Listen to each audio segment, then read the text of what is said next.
नमस्कार, मैं मणि सर आज आप लोगों के समक्ष भारत और पाकिस्तान के संबंधों पर चर्चा करने जा रहे हैं। देखिए, ये विषय बिंदु काफ़ी महत्वपूर्ण है क्योंकि भारत और पाकिस्तान के बीच संबंध कभी मैत्रीपूर्ण नहीं रहे हैं, तो इसको हमें कई आयाम से समझने की आवश्यकता है। पहला तो संबंध का कि भारत पाकिस्तान संबंध, दूसरा संबंध तनावपूर्ण,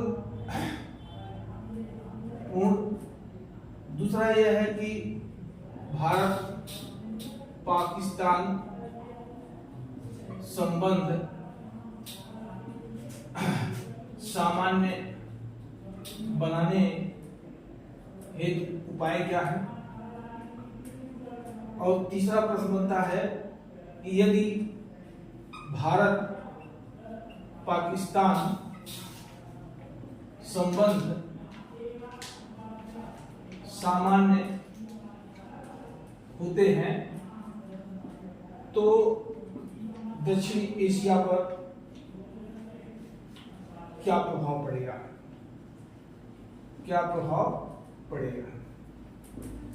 तो इस तरह से हमें भारत पाकिस्तान के संबंधों को कई विषय बिंदुओं पर समझने की आवश्यकता है। काफी ये लंबा है तो उतना हम आज की चर्चा नहीं भाग ले सकते हैं, लेकिन आज का जो संबंध है वो पहला पॉइंट है भारत और पाकिस्तान के बीच संबंध। देखिए, अंतर्राष्ट्रीय राजनीति में ना कोई अस्थायी मित्र होता है, ना कोई अस्थायी शत्रु होता है, सभी परस्पर हितों पर आधारित होते हैं। ये वैश्विक राजनीति में एक महत्वपूर्ण वाक्य के रूप में समझा जा सकता है। लेकिन जो पड़ोसी देश हैं उनके साथ हमारे संबंध कैसे बनते बिगड़ते हैं, इस पे चर्चा करनी है। देखिए, हम जानते हैं कि द्विराष्ट्र सिद्धांत के आधार पर भारत और पाकिस्तान का विभाजन हुआ। पाकिस्तान एक नए राष्ट्र के रूप में 1947 में अपने को स्थापित किया।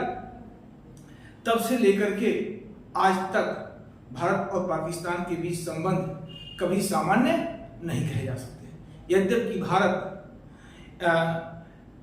अपनी महत्वपूर्ण भूमिका हमेशा निभाता रहा। पंचशील नीति के आधार पर पाकिस्तान सहित सभी पड़ोसी राष्ट्रों के साथ अच्छे संबंधों का हमेशा हिमायती रहा है। हमारा हमेशा प्रयास रहा कि हम पाकिस्तान के साथ अच्छे संबंध विकसित करें। देखिए, मेरा जो मानना है कि भारत और पाकिस्तान के बीच संबंध जो अभी तक अच्छे नहीं रहे, उसके बहुत से कारण हो सकते हैं। कुछ पारंपरिक कारण है, कुछ नवीन कारण है। कश्मीर का विवाद, सिंध जल समझौता, 1971 का भारत पाकिस्तान युद्ध, वो पारंपरिक कारण है जिसके कारण अभी तक संबंध सामान्य नहीं हो पाए। तो संबंध के कारण जो है, कारण क्या रहा? पारंपरिक कारण। पारंपरिक कारण जो पहले से चला आ रहा है, जिसमें पहला है हमारा कश्मीर विवाद, दूसरा सिंधु जल समझौता विवाद, तीसरा कारण था 1971 का भारत पाक युद्ध, जिसमें भारत की भूमिका काफी महत्वपूर्ण रही। भारत की भूमिका से पाकिस्तान का एक महत्वपूर्ण भाग पूर्वी पाकिस्तान बांग्लादेश के रूप में अपने को स्थापित किया, जिसे पाकिस्तान आज तक भूल नहीं पाया। तो ये ऐसे पारंपरिक कारण हैं जो कहीं न कहीं पाकिस्तान को अभी भी खल रहा है और वो संबंध के तनावपूर्ण का एक महत्वपूर्ण कारण हो सकता है। लेकिन इसके अलावा जो वर्तमान व्यवस्था है, उस व्यवस्था में कौन कौन से कारण हैं, तो अगर हम वर्तमान संदर्भ में देखें तो वर्तमान में कई कारण हैं। वर्तमान संदर्भ में पहला कारण क्या है हमारा? है आतंकवाद, राज्य प्रायोजित आतंकवाद, घुसपैठ, तीसरा जो है कारण है भारत के विरुद्ध चीन पाकिस्तान का गठजोड़, ये बहुत से महत्वपूर्ण कारण है। और इससे भी ज्यादा कारण जो है वो अभी तक अच्छे नहीं हो सके, क्योंकि भारत और पाकिस्तान के नीतियों और विचारधाराओं में अंतर है।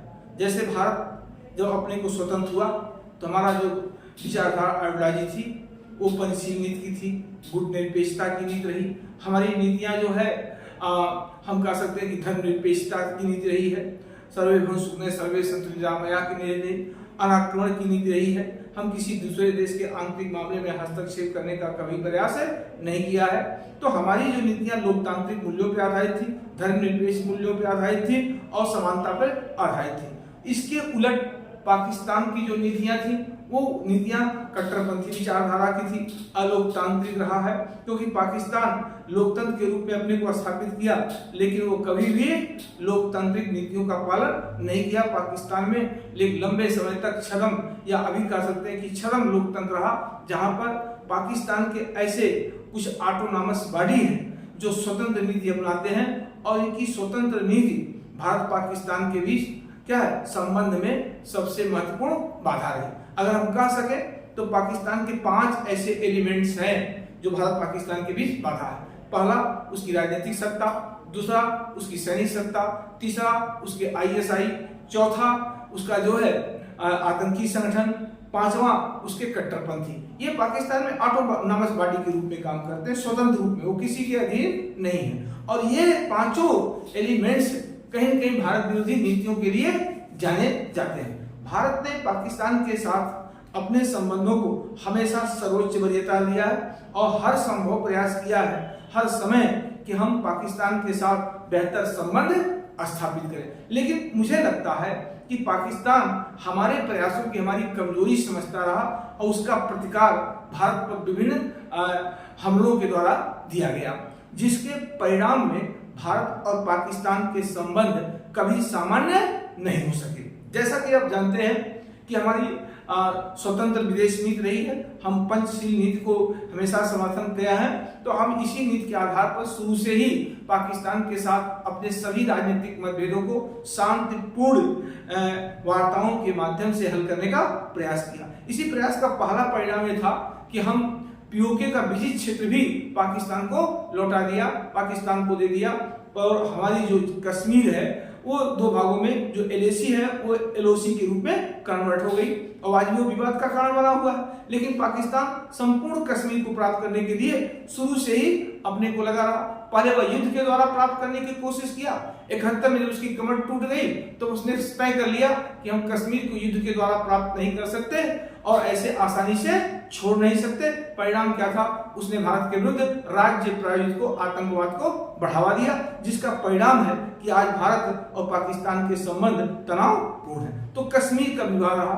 फिर हम पाकिस्तान के साथ संबंधों को सामान्य बनाने के लिए 1960 में सिंध जल समझौता किया। बिना किसी अंतर्राष्ट्रीय दबाव के और बिना किसी डिमांड के हमने अपने तरफ से सिंध जल समझौते के तहत सिंध झेलम चिनाब के 80% जल हम पाकिस्तान को देते थे।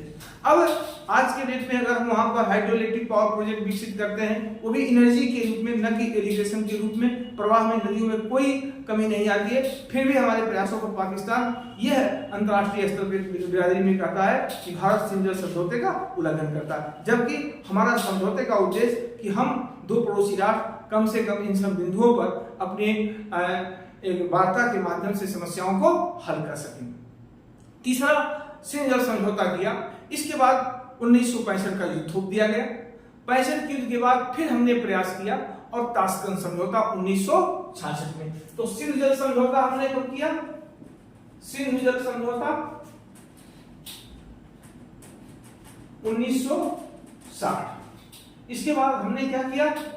1966 में जो है क्या किया? ताशकंद समझौता किया। ये समझौता हमने भारत पाकिस्तान के संबंधों को सामान्य बनाने, इस समझौते के साथ हम लोगों ने तय किया कि हम एक दूसरे के आंतरिक मामले में हस्तक्षेप नहीं करेंगे, अपने सभी सीमा विवादों को शांतिपूर्वक तरीके से हल करेंगे, युद्ध बंदियों को रिहा करेंगे, जो एक दूसरे के बीच क्षेत्र में उन्हें वापस किया जाएगा। भारत ने इस समझौते का सम्मान किया, लेकिन पाकिस्तान के सैन्य जनरलों ने इसे फाड़ के फेंक दिया और भारत के खिलाफ एक नई स्ट्रेटजी पर काम करने लगे। और उस स्ट्रेटजी का परिणाम क्या था? हमने सिंध जल समझौता किया, ताशकंद समझौता किया, फिर 1971 में भारत पाकिस्तान युद्ध। अब भारत पाकिस्तान युद्ध हुआ, उस युद्ध में भारत ने निर्णायक बढ़त हासिल की। पूर्वी पाकिस्तान को अलग करके बांग्लादेश का निर्माण करने में भारत की महत्वपूर्ण भूमिका भी रही। पाकिस्तान पूरी तरह से हार चुका था। इसके बाद पाकिस्तान ने फिर रास्ते पर आने की कोशिश किया, भारत ने पाकिस्तान को लाने के लिए, और भारत पाकिस्तान के संबंधों को फिर मैत्रीपूर्ण बनाने के लिए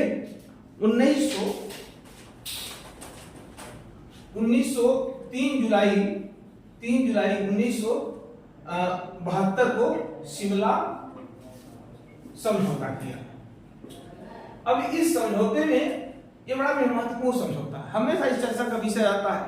भारत हमेशा कहता है कि कश्मीर समस्या का विवाद अगर हल करना है तो शिमला समझौते के मतलब है कि इसमें पाकिस्तान ने इस समझौते में लिखित रूप से दिया था कि हम कश्मीर सहित सभी विवादों का समाधान द्विपक्षीय आधार पर, अर्थात भारत और पाकिस्तान की मिलकर के होगा, इसमें तीसरे पक्ष की कोई गुंजाइश नहीं है। भारत ने हमेशा वार्ता के मेज पर पाकिस्तान को आमंत्रित किया, लेकिन इन शर्तों के साथ कि कश्मीर सहित सभी विवादों का जो विषय है वो केवल भारत पाकिस्तान के बीच ही का विषय है, उसमें तीसरे पक्ष की कोई आवश्यकता नहीं। लेकिन पाकिस्तान वो तीसरे पक्ष को हमेशा घुसेड़ने का प्रयास करता रहा और जिसे भारत ने कभी स्वीकार्य नहीं किया।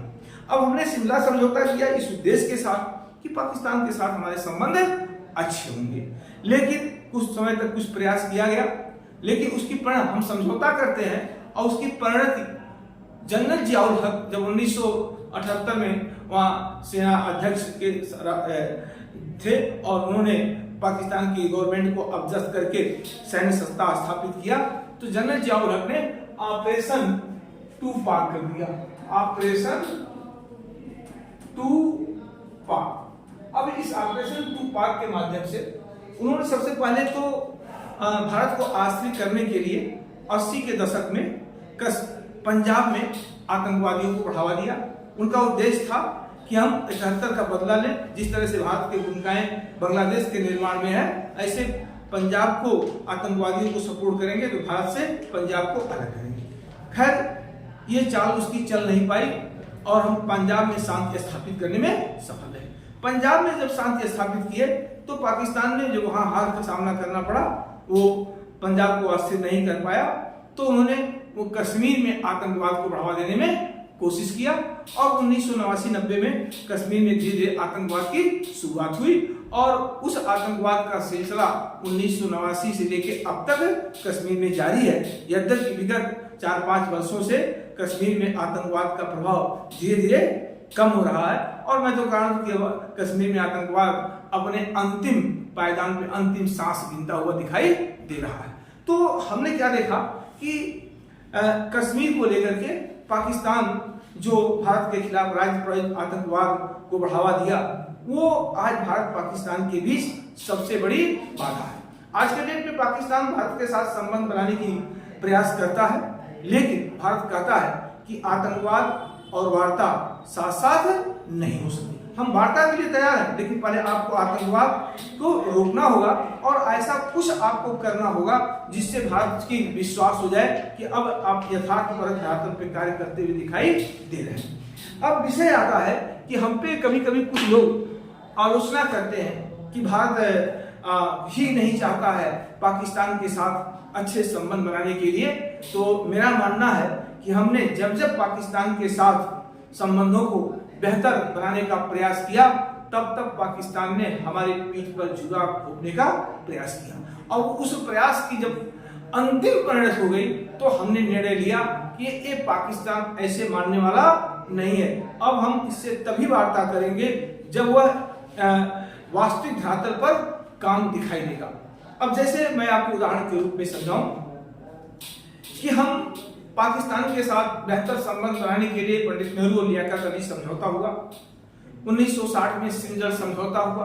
1960 में हम सिंध समझौता करते हैं और लियाकत अली के साथ राजनीतिक समझौते करते हैं इस उद्देश्य के साथ कि दोनों मिलकर काम करेंगे और इससे शांति, स्थिरता, सुरक्षा, विकास को बढ़ावा मिलेगा।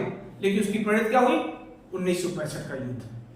हमने 66 में पाकिस्तान के साथ एक बेहतर संबंध बनाने का प्रयास किया, अपने सभी मतभेदों को दूर करके अपने सभी विवादों को शांतिपूर्ण तरीके से हल करने का निर्णय लिया।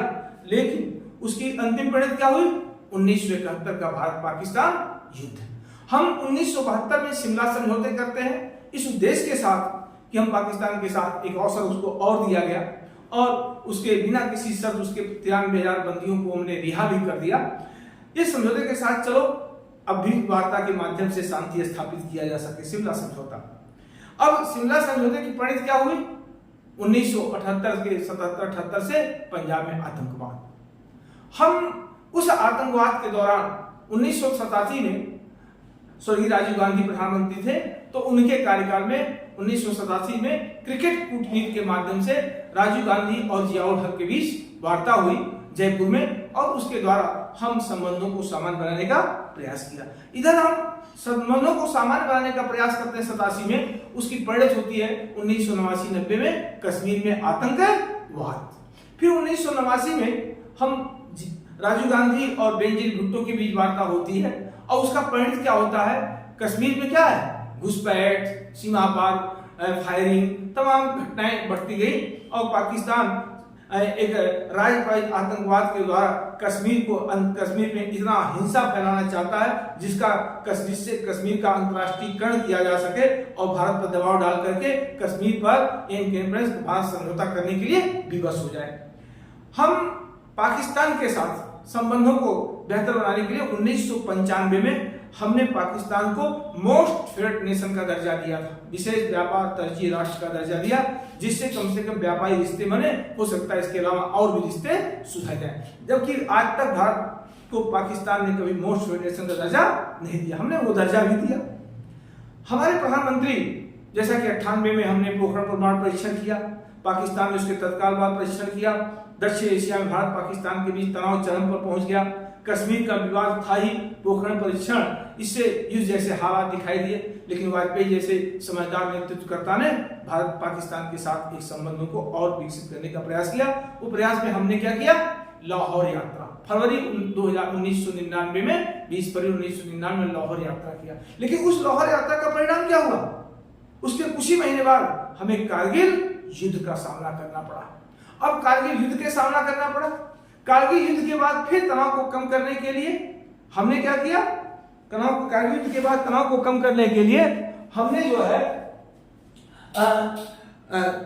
2001 में आगरा वार्ता किया,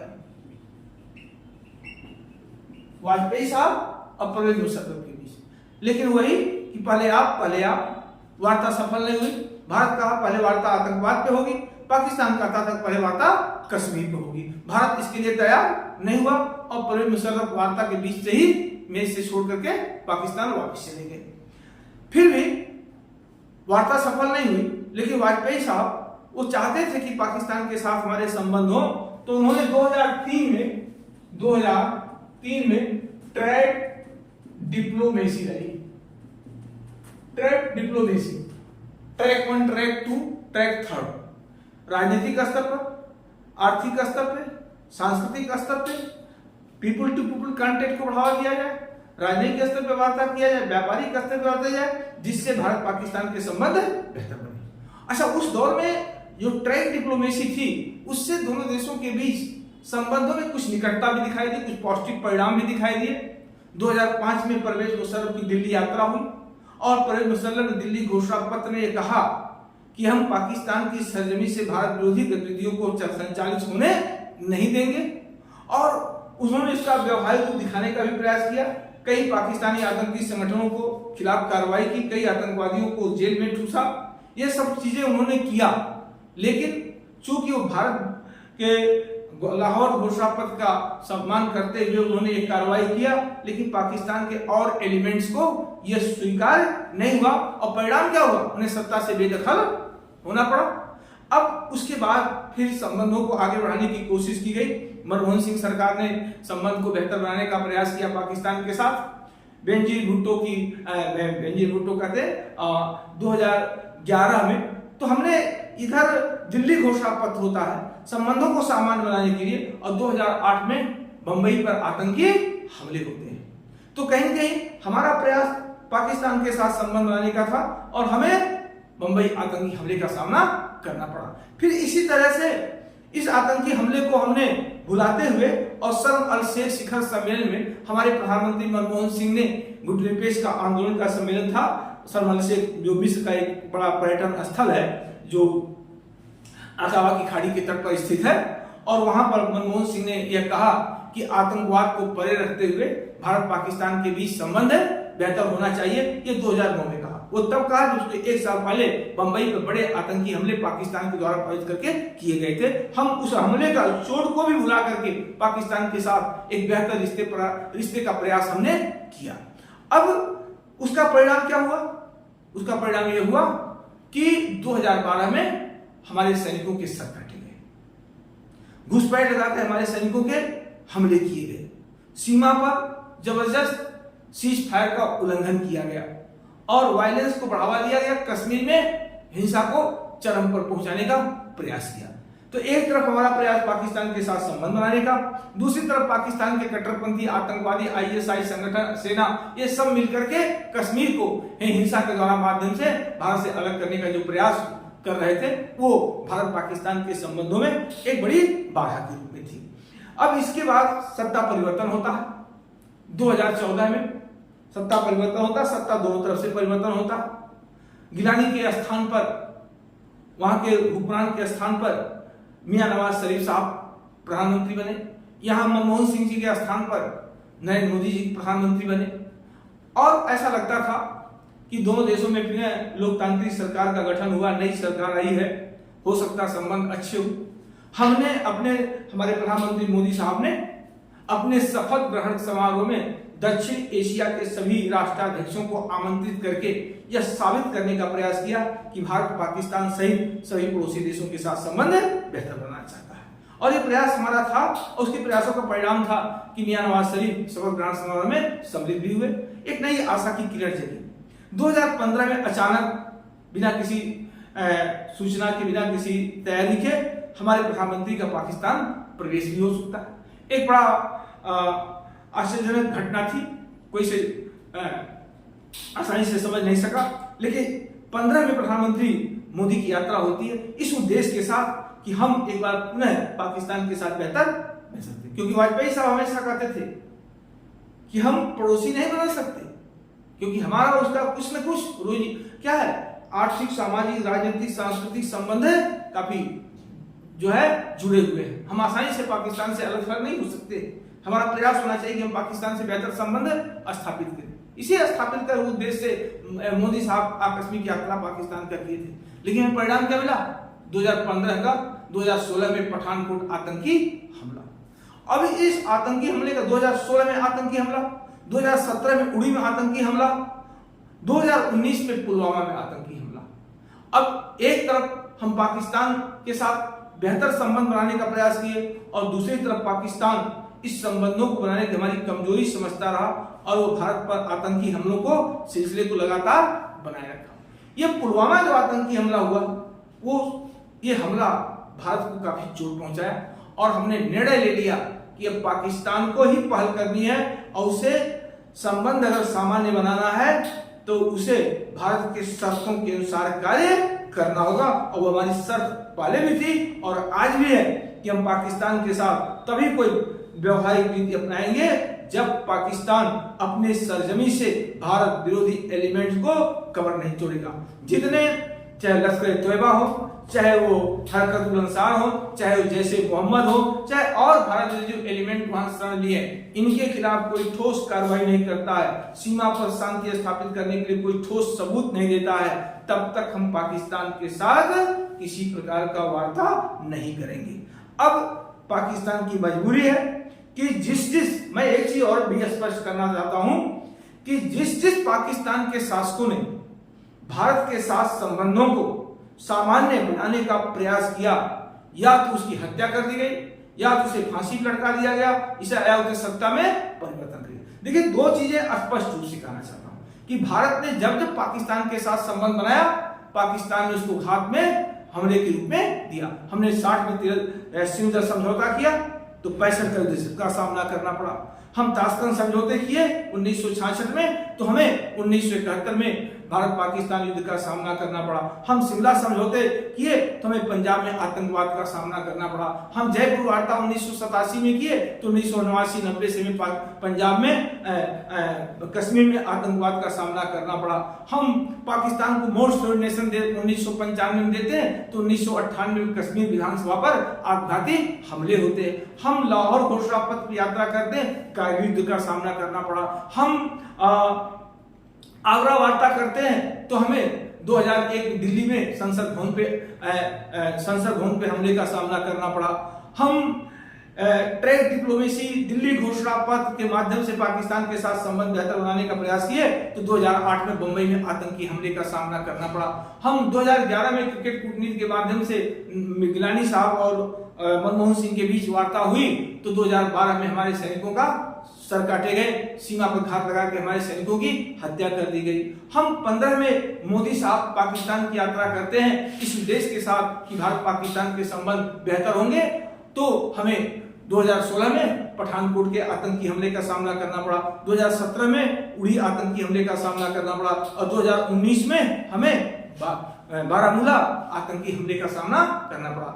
तब से हमने क्या देखा कि हम जब जब पाकिस्तान के साथ संबंध बेहतर बनाने का प्रयास किए, पाकिस्तान ने इसे हमारी कमजोरी समझा और हमारे ऊपर जो है लगातार चोट पहुंचाने का प्रयास किया। तो आज हम ये निर्णय लिए कि पाकिस्तान जब तक कोई अपने नीति में बदलाव नहीं लाता, भारत के हितों के विरुद्ध के कोई नीति जो बदलता नहीं है, तब तक हम पाकिस्तान के साथ वार्ता नहीं करेंगे। अब अगर वार्ता होगी केवल आतंकवाद पर, कश्मीर पर कोई वार्ता नहीं होगी, और कश्मीर की वार्ता तो पीओके वार्ता होगी, वो कश्मीर की वार्ता नहीं होगी। आप पीओके कब छोड़ रहे उस पर वार्ता होगी। हमने भी निर्णय ले लिया और आज पाकिस्तान की हालत क्या है उसको दुनिया जानती है, हमें बताने की कोई बहुत ज्यादा आवश्यकता नहीं है, जन जन लोग जानते हैं यहाँ पर। अब एक चीज और स्पष्ट, एक पक्ष हमारा यह है कि जब हम संबंध बनाए हम भी चोट पहुंचाने का प्रयास किया। दूसरा पक्ष हमारा क्या है कि जिन जिन पाकिस्तानी शासकों ने भारत के साथ संबंध बनाए उनका हश्र क्या हुआ, अब उसको भी जान लीजिए। जैसे नेहरू लियाकत अली समझौता हुआ तो लियाकत अली साहब को, जो पाकिस्तान के प्रधानमंत्री, को गोली मार दी गई। ताशकंद समझौता हुआ, पाकिस्तान में सैन्य शासन लागू कर दिया गया। शिमला समझौता हुआ, भुट्टो साहब और इंदिरा गांधी के बीच, जुल्फिकार भुट्टो और स्मृति इंदिरा गांधी के बीच, तो 1979 में भुट्टो साहब को क्या है, फांसी पर लटका दिया गया। 87 में जनरल जियाउल हक राजीव गांधी के बीच समझौता हुआ तो 88 में जनरल जियाउल को हवाई दुर्घटना में मारे गए। बेंजीर भुट्टो राजीव गांधी के बीच में तो सत्ता से बेदखल हो गए। और मियां नवाज शरीफ और वाजपेयी साहब के बीच लाहौर घोषणा पत्र हस्ताक्षर हुआ तो कारगिल युद्ध के साथ साथ मियां नवाज शरीफ को देश से निर्वासित कर दिया गया और मुशर्रफ सत्ता पे आ गए। मुशर्रफ साहब ने दिल्ली घोषणा पत्र पर हस्ताक्षर किया तो 2007 में मुशर्रफ को भी देश से निर्वासित कर दिया गया। गिलानी साहब ने मनमोहन से वार्ता किया, गिलानी को भी सत्ता से बेदखल कर दिया गया।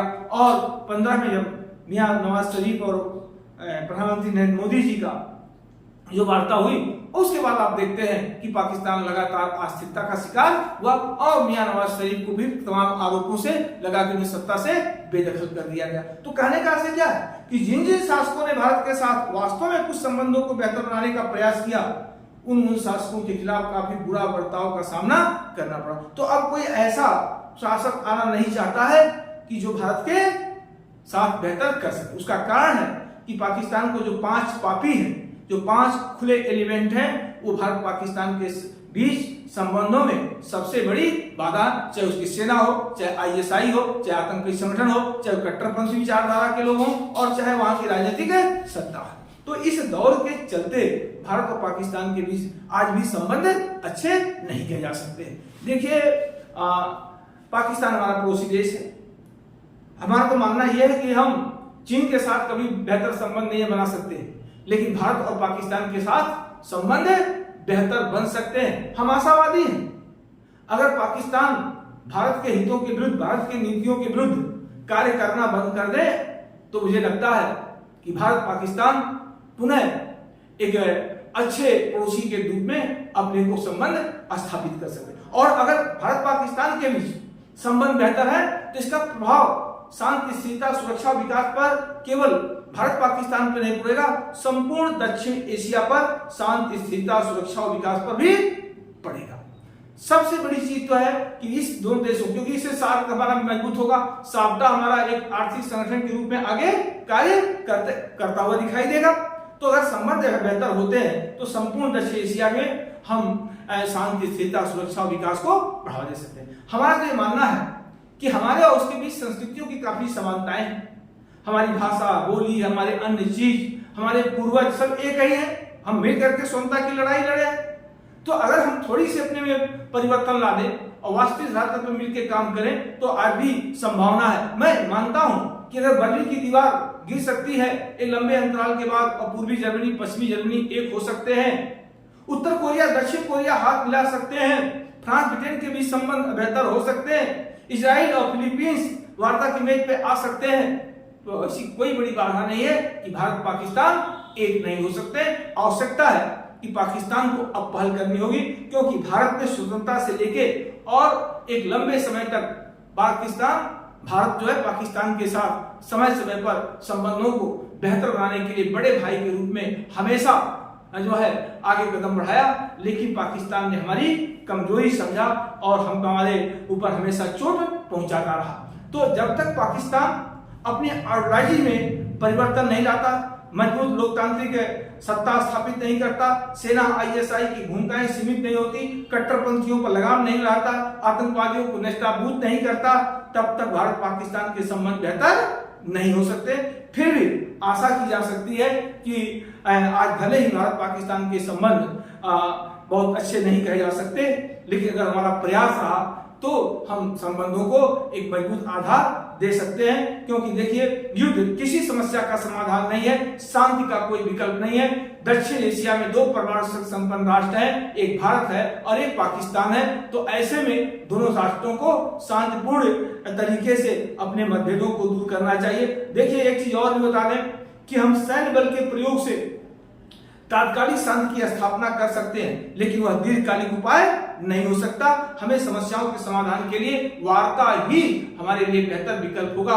तो मैं आशा करता हूं कि भारत पाकिस्तान के संबंध आने वाले समय में, आज भले ना हो लेकिन आने वाले समय में बेहतर हो सकते हैं। बस थोड़ा सा पाकिस्तान एक शॉर्ट पॉलिसी भारत के संदर्भ में अपनावे और आतंकवादियों पर नियंत्रण करे तो शायद कुछ संभावना, अगर बर्लिन की दीवार गिरकर जर्मनी और पूर्वी और पश्चिमी जर्मनी एक हो सकते हैं तो रेडिकली भी चेंज हो सकता है, भारत पाकिस्तान भी एक हो सकता है। हमारा ऐसा मानना है, ऐसा विश्वास है कि हम अगर दोनों राष्ट्र मिलकर के काम करें तो इससे काफी बड़ी परिवर्तन वैश्विक स्तर पर भी देखा जा सकता है। हम चीन की भूमिकाओं को भी सीमित कर सकते हैं, दक्षिण एशिया बड़े राष्ट्रों के हस्तक्षेप को रोक सकते हैं, दक्षिण एशिया के सभी देशों के आर्थिक सामाजिक चीजों को बढ़ावा दे सकते हैं। हम घुसपैठ, मादक पदार्थों की तस्करी, मानव व्यापार, तमाम जो संगठित अपराध हैं इन पर भी नियंत्रण प्राप्त कर सकते हैं, शांति, स्थिरता, सुरक्षा को विकसित कर सकते हैं। इसलिए आवश्यकता है कि दो महत्वपूर्ण पड़ोसी राष्ट्र जो है एक बेहतर संबंध स्थापित करने का प्रयास जारी रखें।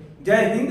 अगर हमारा ये वीडियो आपको अच्छा लगे तो आप सब्सक्राइब भी करिए, लाइक भी करिए, कमेंट में अपने सुझाव भी दीजिए ताकि हम आपको अगले वीडियो में कुछ और बेहतर देने का प्रयास कर सके। आज का कार्यक्रम इतना।